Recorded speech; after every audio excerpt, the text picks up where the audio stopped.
At precisely 7:11 a.m. on a chilly Wednesday morning, Iris Callahan's world split cleanly into two versions, one where she walked past, and one where she did not. She stood frozen on the cracked pavement of Hawthorne Avenue, her breath catching somewhere between panic and disbelief.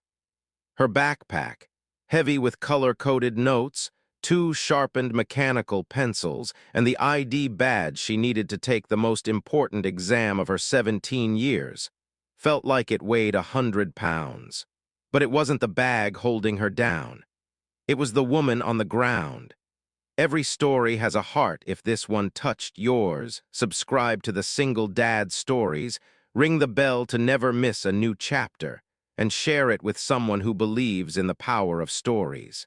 She was slumped awkwardly against the wall of the Blue Finch Bakery, half concealed by the morning shadows and an overflowing trash bin. Her expensive-looking coat contrasted sharply with the grimy sidewalk, one sleeve torn, her face pale and sweating. Even from feet away, Iris could see her struggling for air. A faint sound escaped her lips, not quite a scream, but a strangled plea.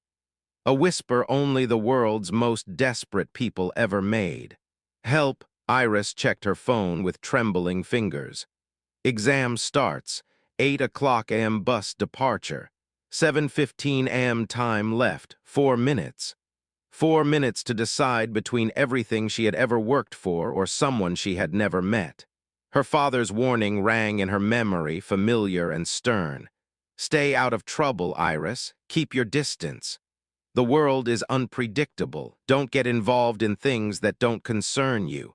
But the world did concern her, especially now. The woman weakly reached out a hand, eyes wide, terrified. It wasn't dramatic, not like in movies.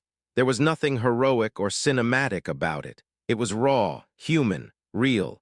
Iris felt something shift inside her.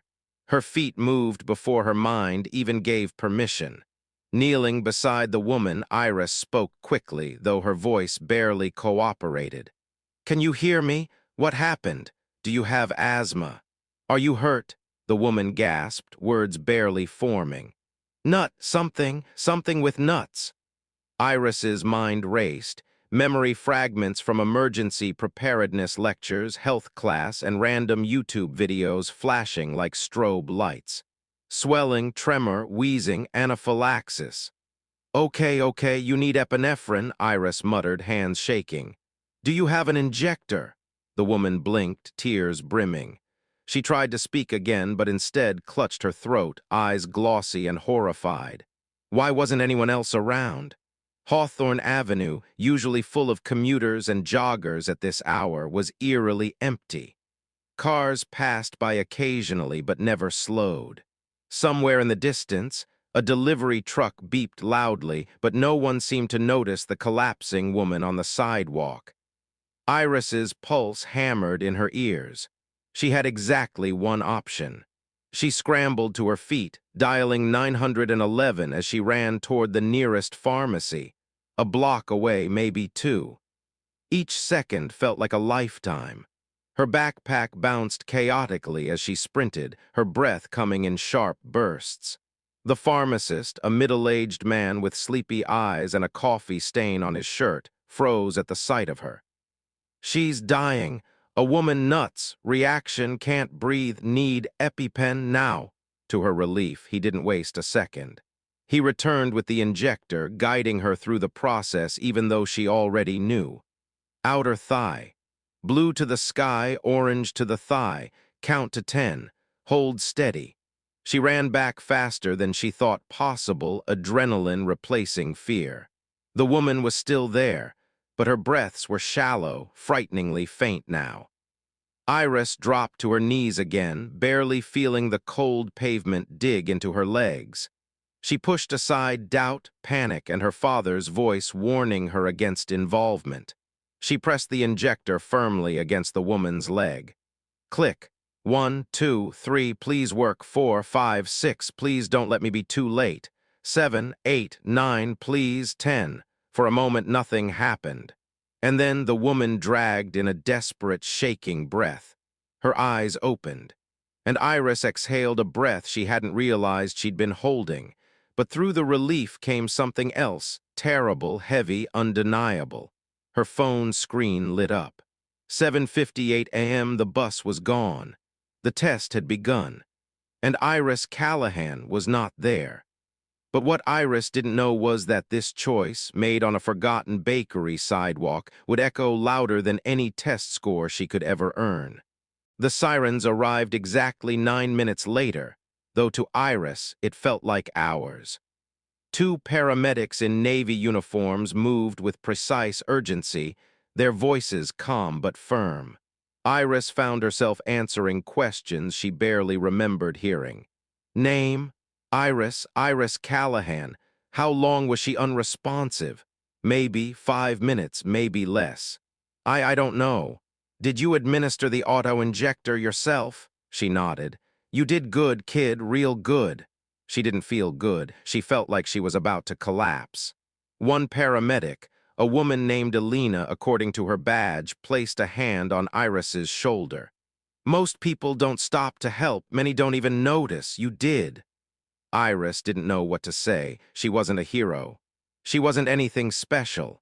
She was just a girl who had followed an impulse, a voice that whispered louder than fear.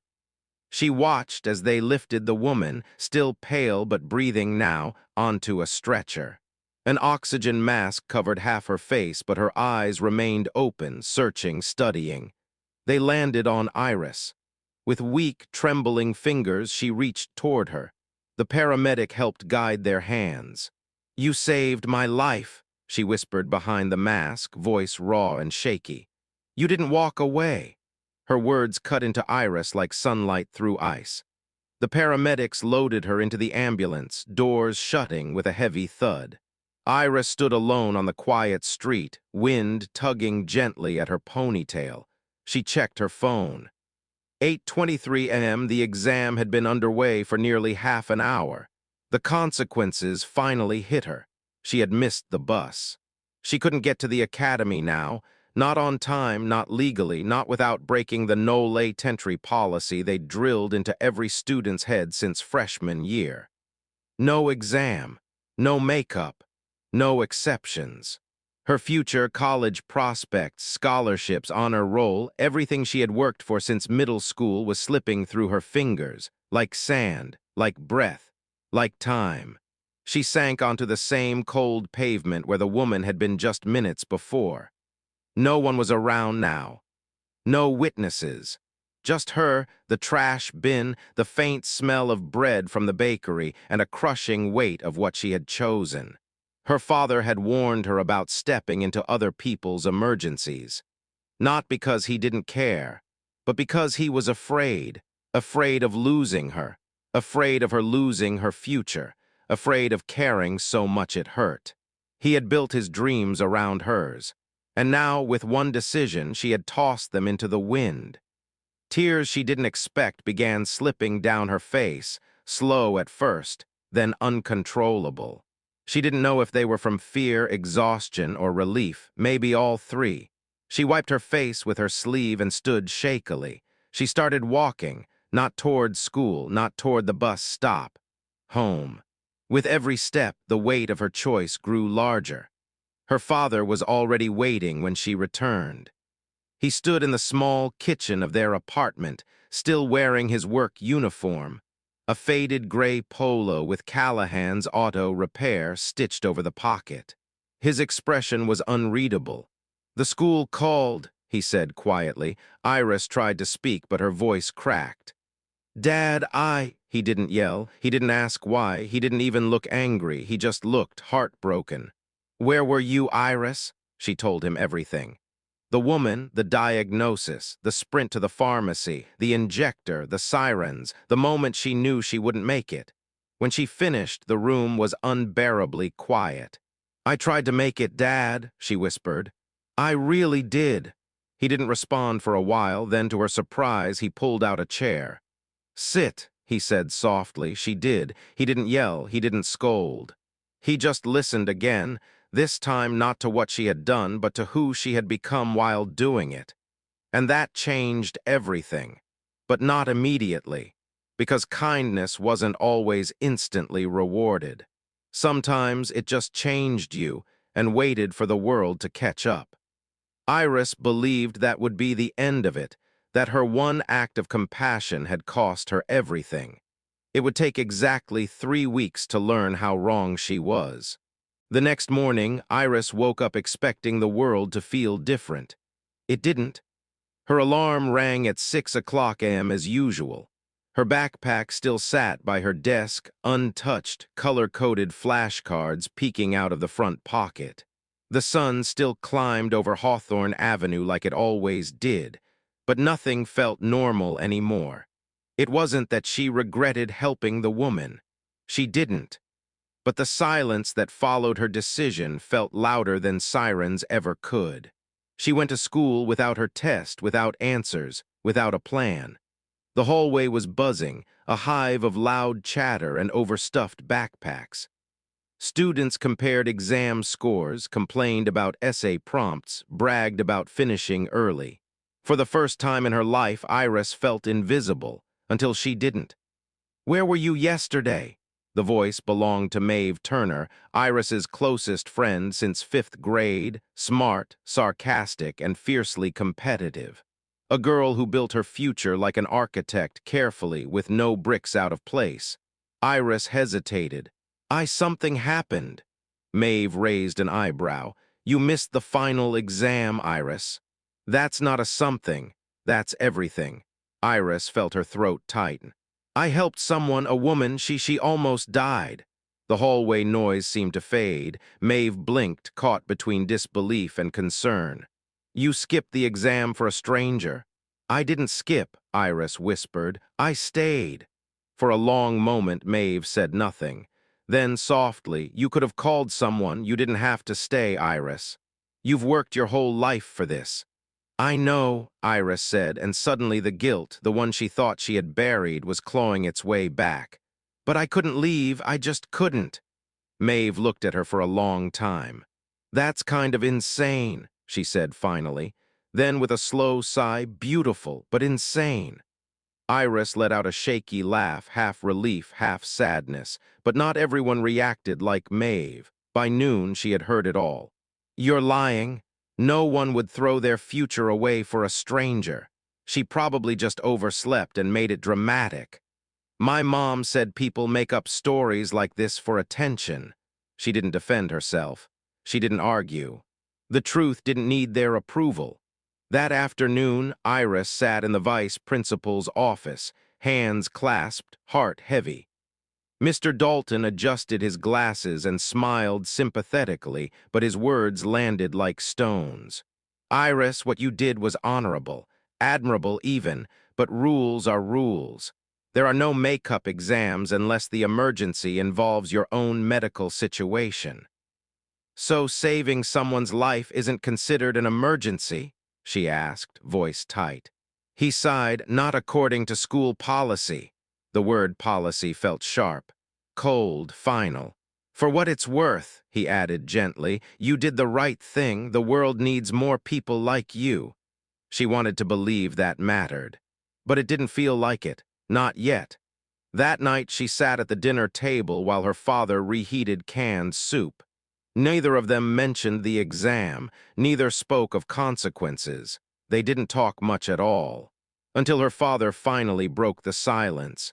"You didn't hesitate," he said quietly. Iris looked up. "What?" "When it mattered most, when someone needed help, you didn't wait to think about consequences. You just acted." He paused, voice thick. "Your mother was like that." There it was, the memory that had silently lived beside them for years. Her mother, Elena Callahan, had been a nurse. A woman who believed that human lives mattered more than schedules, rules, or calendars. A woman who once pulled over on the highway to help after an accident, risking her job interview, which she never made it to. When Iris was 10, she'd asked her why. Her mother had answered simply, "Because when someone can't help themselves, someone else has to choose to." Maybe Iris hadn't lost her future. Maybe she had found her mother's. It would be 12 days before Iris realized that her choice had not vanished into silence. And that somewhere, someone was searching for the girl who stopped. The world moved on, at least that's how it felt. Days passed, then a week, then nearly two. At school, life returned to test scores, prom announcements, club meetings, and graduation countdowns.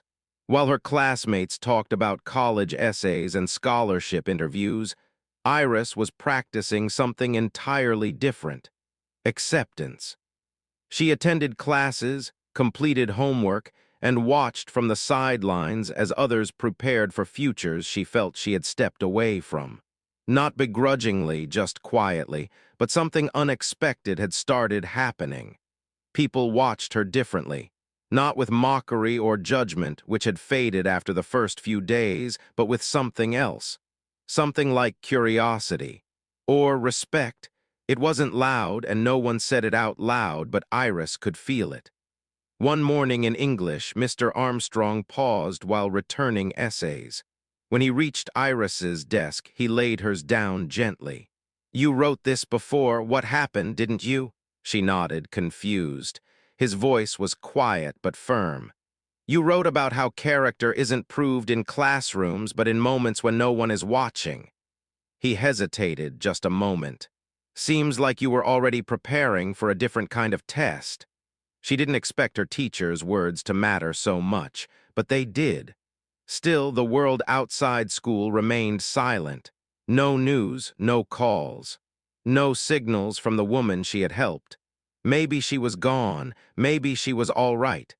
Maybe she lived on a different side of the world where teenagers didn't sacrifice their futures. But Iris thought of her often. The blurred memory of pale skin and gasping breaths. The faint help. The eyes that said more than words could.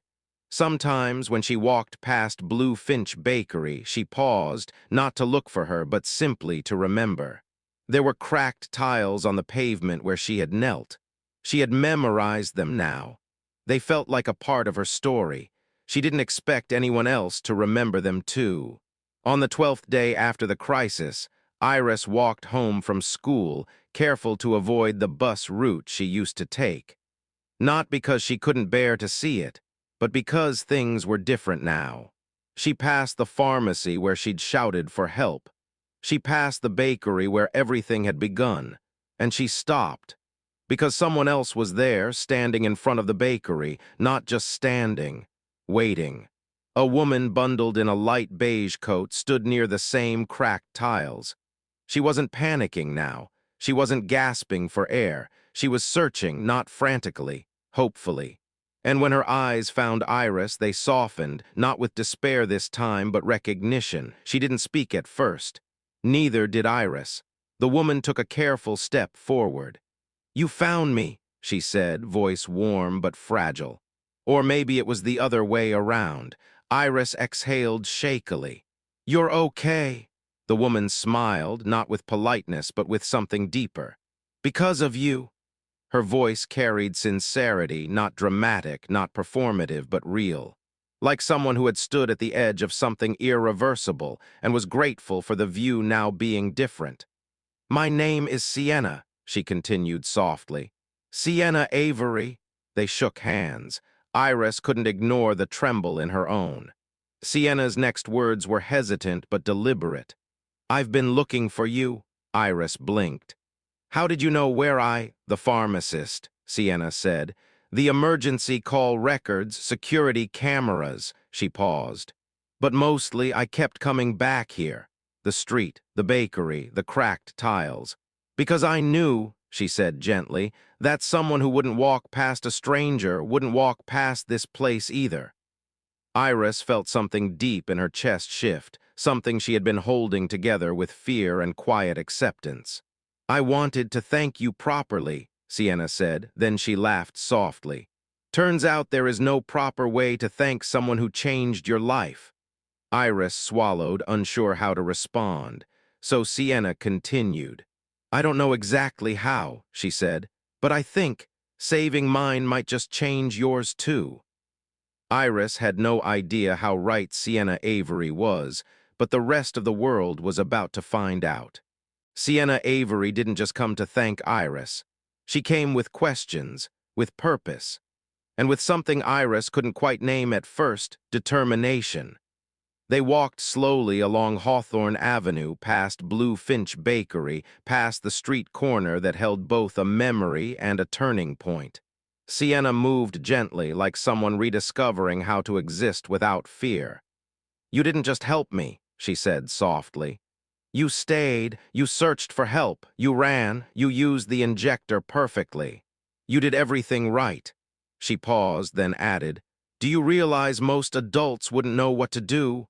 Iris had never considered that. It had never felt like knowledge. It had felt like panic, like instinct, like not being able to walk away.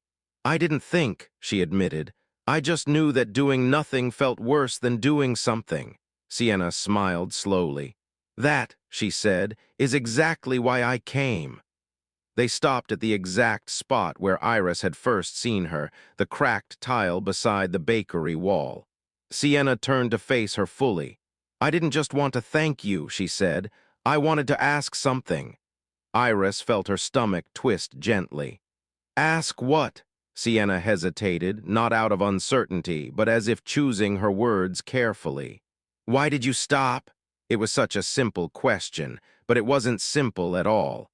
Iris opened her mouth, then closed it. She looked at the pavement, the torn tile, the faded blue paint, the memory. And then she said quietly, "Because I couldn't bear the thought that no one else would." Sienna inhaled sharply, not dramatically, but like someone hearing something deeply, painfully true. She nodded slowly. She understood. After a moment she said, "There's something else I need to tell you." They sat on a bench beneath a street lamp where fallen leaves gathered around their shoes like quiet witnesses. "I woke up in the hospital," Sienna said. "And the first thing I asked wasn't what happened. It was, 'Where is she?'" Iris blinked, startled. "I remembered your face," Sienna continued. "I remembered your voice, your hands shaking. The way you said, 'Stay with me.'" She looked at Iris, not with gratitude, but something deeper, recognition. "I thought, I need to know who this girl is." Iris felt a strange mix of humility and disbelief. "I'm nobody special." Sienna smiled gently. "Funny, everyone who says that usually is." They both laughed quietly, the kind that felt real. Then Sienna's tone shifted, calmer, more deliberate. "I want to show you something tomorrow. Can you meet me?" "Where?" "Here," she smiled. "Where everything started." The next afternoon, when Iris arrived, Sienna wasn't alone. A man stood beside her, tall, gray-haired, wearing a navy jacket with a small emblem Iris recognized only after a moment. It wasn't a brand, it wasn't a school logo, it was a medical symbol. Sienna introduced him. "This is Dr. Ethan Clark," she said, "Chief Medical Director at the County Health Board." Iris froze. He smiled gently. "You must be Iris Callahan." She nodded, suddenly unsure whether to speak or run. Dr. Clark didn't look at her like a teenager. He looked at her like someone who had done something extraordinary. Sienna placed a hand on Iris's shoulder. "Dr. Clark is working on something I think you should hear." He nodded.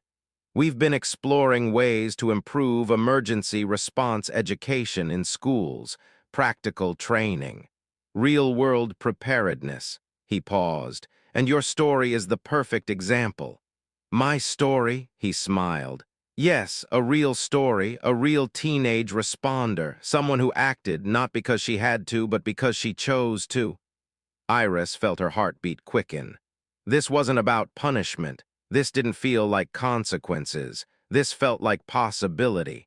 Dr. Clark continued, "We'd like to talk to your school, to your district, to maybe even get you involved in something important.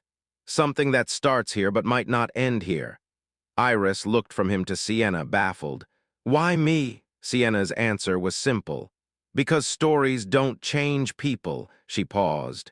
"People change people." Iris had no idea she was standing at the edge of something much bigger, something that would soon spread beyond Hawthorne Avenue, beyond her school, beyond everything she expected. 2 days later, Iris sat across from her principal, Mr. Harland, a serious man known for enforcing policy like it was gravity. Beside him sat Vice Principal Lee, her expression unreadable. Across the table were Dr. Clark from the Health Board and, unexpectedly, Sienna Avery. Not the breathless, fragile woman from the sidewalk, but composed, confident, wearing a charcoal blazer and a determined look that said she wasn't here to request anything. She was here to make something happen.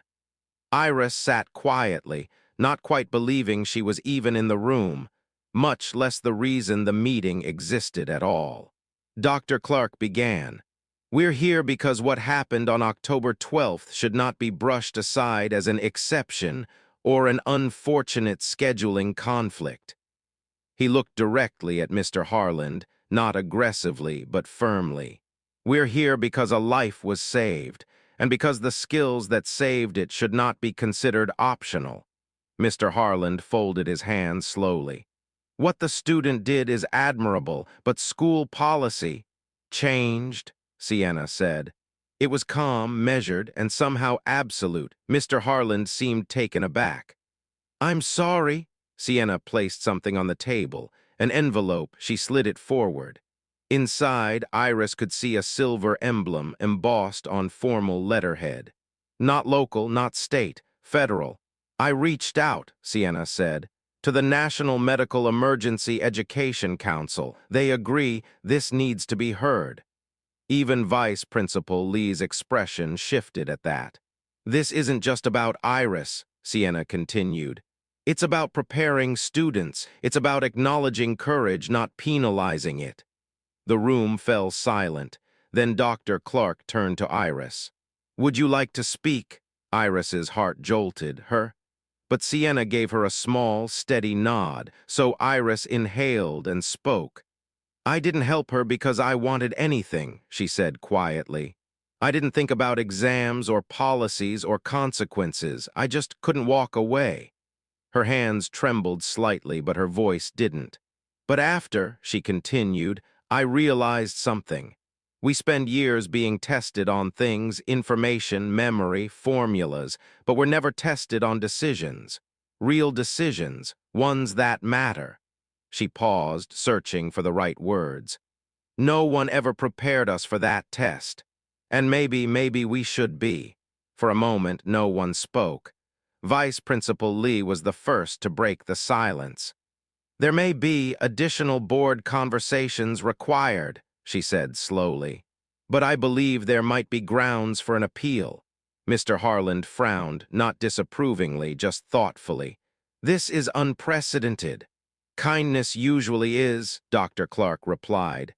3 days later, the district board approved a special session. Not a make-up exam. A private administration for one student only. Her name was Iris Callahan. When the news reached her classroom, it didn't spread quietly. It didn't spread like gossip. It spread like proof.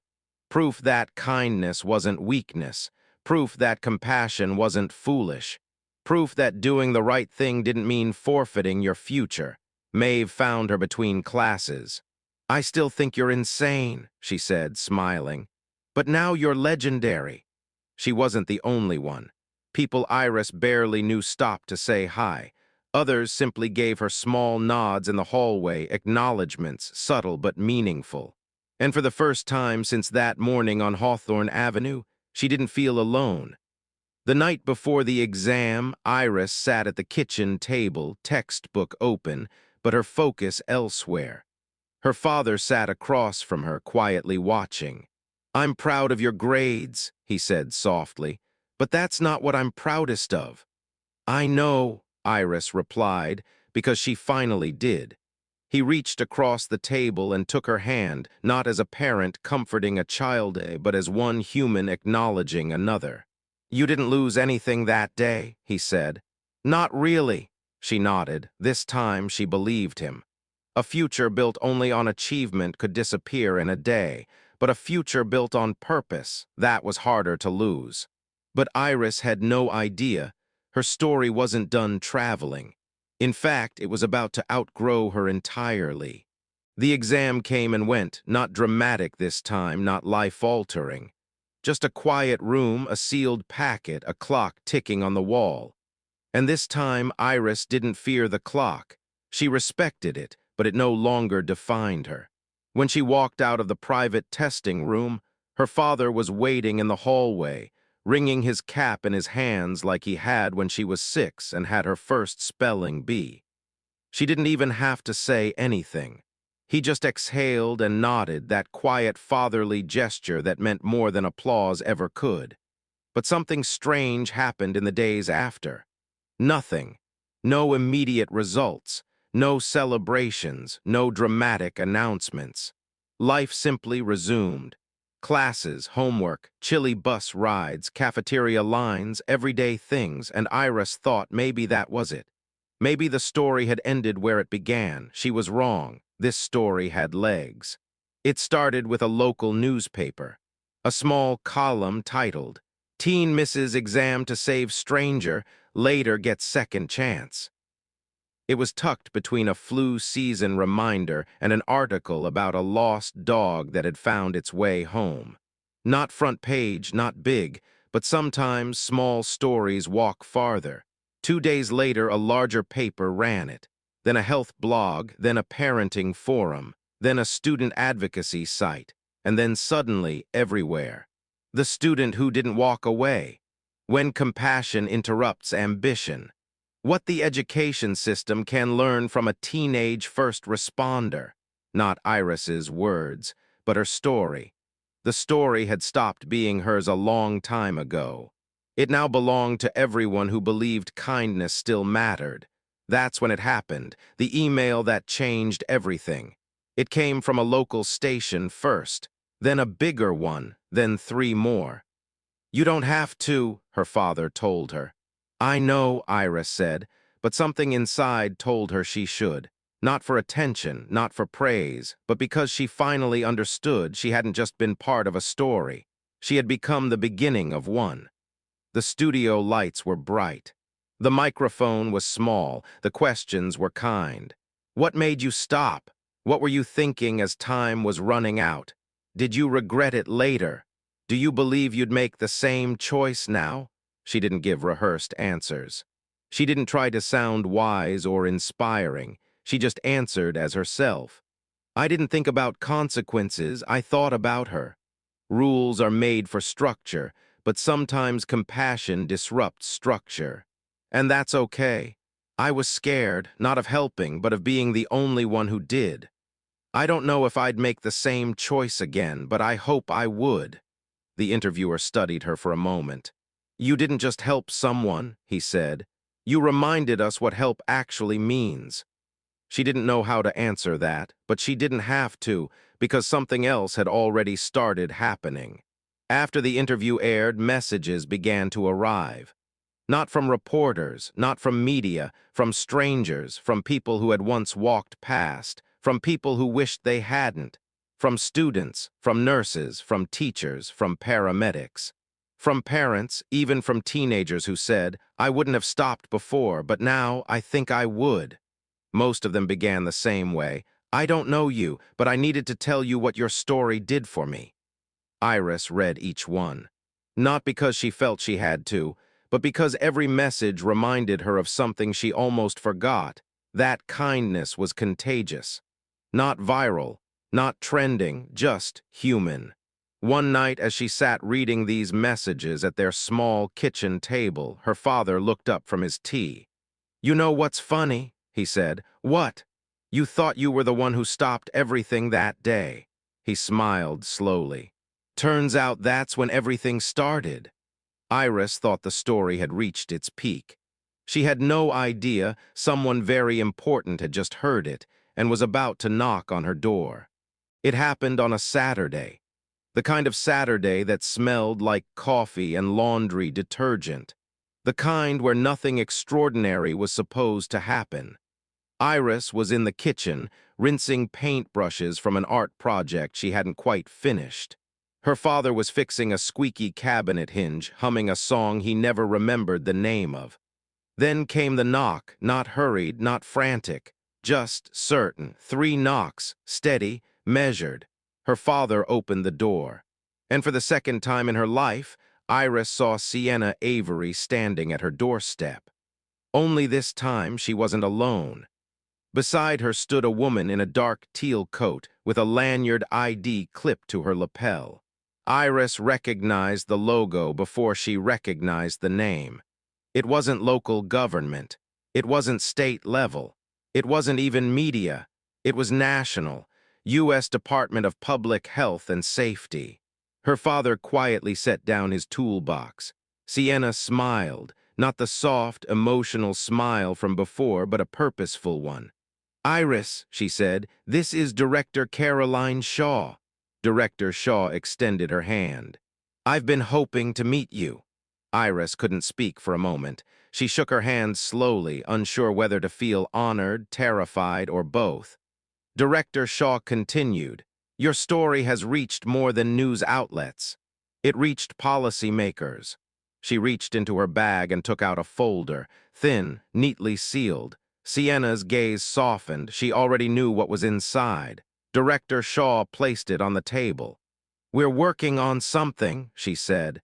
"New legislation, a program that introduces real-world emergency response training into schools." Iris blinked. "That's amazing," she whispered. Director Shaw nodded. "It is, but here's the thing." She looked directly at her. "We want you to help us introduce it." Silence. Actual, complete silence, not disbelief, not nervousness, just overwhelmed stillness. I'm just a student," Iris finally said. Director Shaw smiled gently. "Exactly why they'll listen." Sienna stepped forward now, her voice soft but clear. "Iris, people don't need perfect experts. They need real examples. Someone who didn't just read about what to do, but actually did it. Someone who reminds them that ordinary people can save lives." Director Shaw nodded. "We want to launch a pilot program, a series of talks. We want your school to be the first." "My school?" Iris whispered. "And then," Director Shaw continued, "if you're willing, other schools." Her father looked at her, not with worry this time, not with fear, but with something new, something almost like wonder. "You don't have to decide now," Director Shaw said kindly. "This is an invitation, not a demand." But deep down, Iris already knew.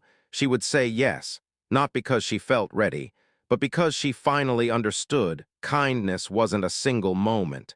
It wasn't a story or a headline or even a rescue. It was a chain, and she wasn't meant to be the end of it. She was meant to pass it on. Director Shaw smiled. "There's one more thing." She slid another paper forward. "Your test scores are in." Her heart jumped. She didn't move, she didn't breathe. She unfolded the paper slowly, and there it was. She hadn't just passed. She had scored in the top 5% of the entire district. Her father's eyes filled before hers did. Director Shaw watched gently. "You didn't just keep your future," she said.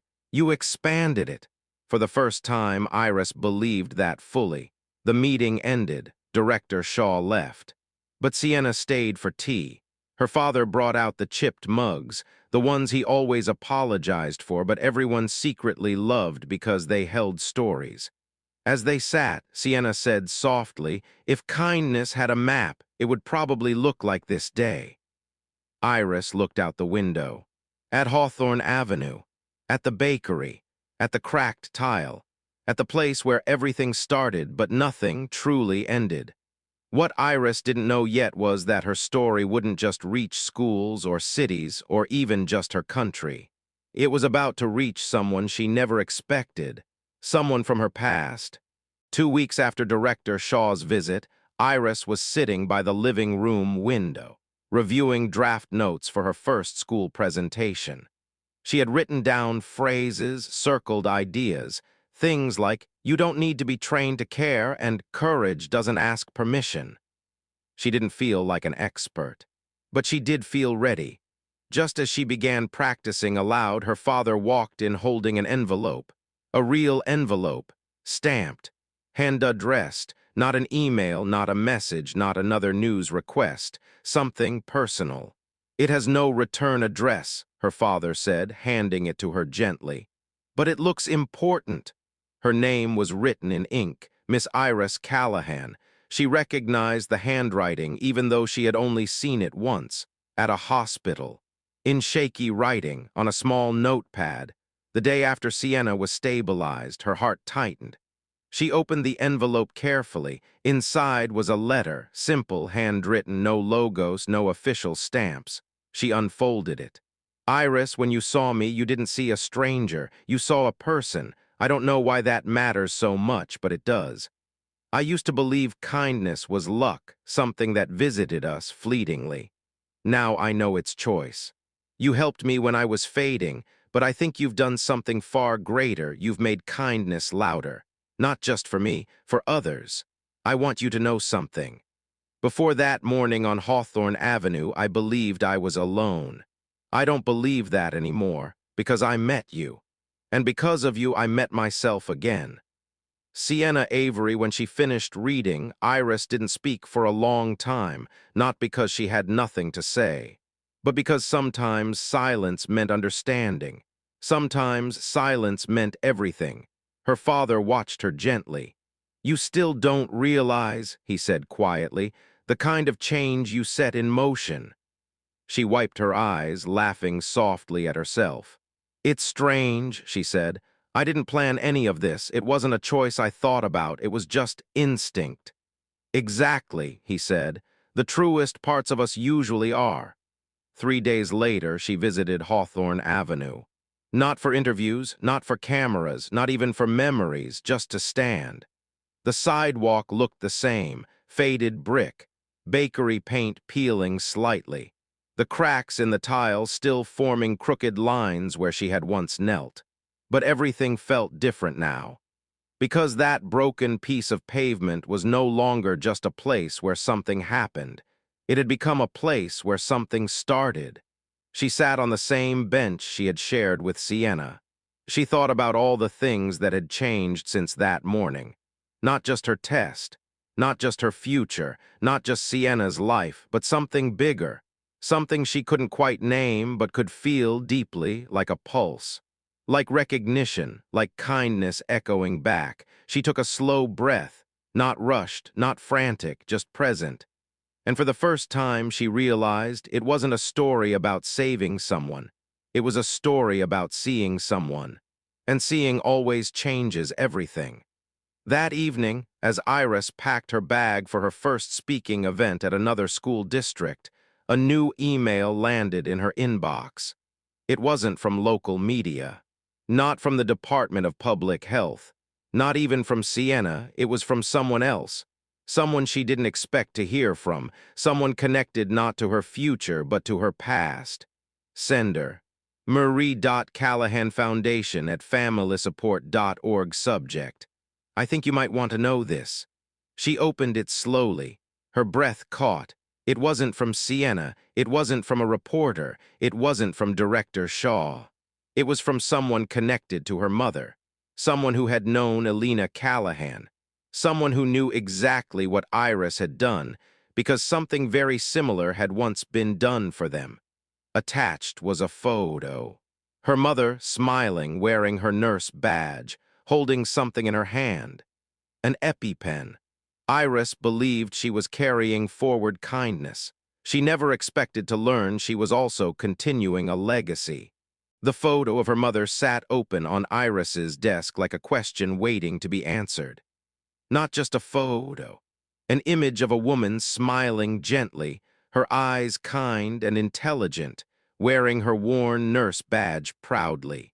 But what made the picture extraordinary wasn't the badge or the smile. It was what she was holding. An EpiPen. The same tool Iris had used. The same reason Sienna was alive. The same moment, years later, repeating itself like kindness had found its way back home. The email attached to the photo didn't come from a stranger after all. It came from someone who had once been saved by Elena Callahan. The message read, "I don't know if you remember me, Iris, but your mother saved my son's life when he was 8. An allergic reaction. We didn't know what was happening. We were frozen. Everyone else walked past. She didn't. She knew what to do. And she did it, calmly, bravely, without worrying about time. We never forgot her name, and now I will never forget yours. Marie Williams Iris reread that final sentence slowly. Now I will never forget yours. She didn't just cry. She felt something settle in her, not grief, not loss, but something deeper. Like connection, like completion, like the feeling of a story coming full circle. Her father walked in quietly, and when he saw the photo, he didn't speak right away. He just looked at it, at her mother, at the EpiPen, at Iris. And there it was, the realization she had been slowly approaching for weeks. She hadn't just made the right choice that day. She had made her mother's choice. Her father slowly sat beside her. His voice was soft but sure. She would be proud, he said.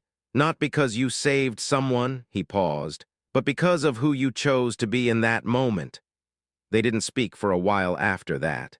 They didn't need to. The following week, Iris gave her first speech at a middle school assembly. Not in a large auditorium, just a classroom. 24 students sat watching her, some bored, some distracted, some quietly curious. She didn't tell them about policies or laws. She didn't tell them about news interviews or letters or speeches. She didn't even start with the story of saving Sienna. She started with this. There are moments in your life when no one is watching except you. Those are the moments that show you who you are. The room grew still. She continued. You don't have to be perfect or brave or even sure of what to do. Just don't be the person who walks away. She glanced at the back row. One kid wasn't looking at her. He was staring at the picture on the screen behind her, her mother, holding the EpiPen. At the end, a student raised her hand, hesitant. Why did you help her? Weren't you scared? Iris smiled softly. I was terrified, she admitted. But there are two kinds of fear, the fear of doing something and the fear of doing nothing. One of them stays with you much longer. The student nodded quietly. She understood. After the session, Iris stepped outside where late autumn sunlight painted the pavement gold. Not Hawthorne Avenue, not the bakery sidewalk. A different place, but somehow every street felt connected now. A breeze lifted her hair gently, and she realized something. Kindness doesn't end where it happens. It travels, it shifts. It threads through strangers and families and classrooms and hallways. It repeats itself, not because history copies itself, but because compassion learns. And it teaches, one person at a time. Weeks later, on a stage she never imagined standing on, Iris finished a talk with the words she had once written in her notebook, words she had needed to hear once herself. You don't have to save the world. Just don't miss the moment where kindness asks you to pause. A standing ovation wasn't the important part. What mattered was this: someone in the crowd wiped away a tear. Someone whispered, I wouldn't walk away again. And someone else, quiet, thoughtful, looked at their own hands, wondering what kind of choice they'd make. Because in the end, heroes don't always wear capes. Sometimes they carry backpacks. They run toward pharmacies. They sit quietly on cracked sidewalks with strangers who can't breathe. Sometimes heroes are just people who refuse to walk away. And sometimes that's enough to change everything.